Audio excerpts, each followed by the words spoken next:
नमस्कार मित्रांनो, दिनांक 2 एप्रिल 2025 रोजी मी एक व्हिडिओ बनवला होता, जो की खारघरमधील monkey point to Kharghar railway स्टेशनच्या दरम्यान असणारे ड्रेनेज लाईनचे खड्डे आहेत ते माझ्या रोटी कपडा मकान संघटनेने पनवेल महानगरपालिका आणि रस्ते बांधकाम विभाग यांच्या निदर्शनास आणून दिले होते आणि मी त्यांचे आभार मानतो की त्यांनी हे काम हातात घेऊन ड्रेनेज लाईन खड्ड्यांचे सपाटीकरणाची डागडुजी केली.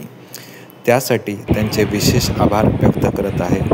मित्रांनो, आपल्याला महाराष्ट्रामध्ये आणि देशामध्ये बदल घडवून आणायचा आहे. या राज्यात आणि देशामध्ये जो राजकारणाचा चिखल झाला आहे, सामान्य माणसांच्या दैनंदिन गोष्टीच्या गरजांचा हे सरकार जास्त विचार न करता धर्म आणि जातीभेद आणि इतिहास उघडत बसले आहेत.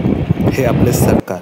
यासाठी माझ्या देशबांधवांनो, तुम्हाला जागे होण्याची गरज आहे आणि जनतेचे जे बेसिक गोष्टी सोडवण्यासाठी जे कटिबद्ध आहेत त्यांना पाठिंबा द्या आणि माझ्या रोटी कपडा मकान संघटनेमध्ये सामील व्हा. चला काहीतरी नवीन घडवूया.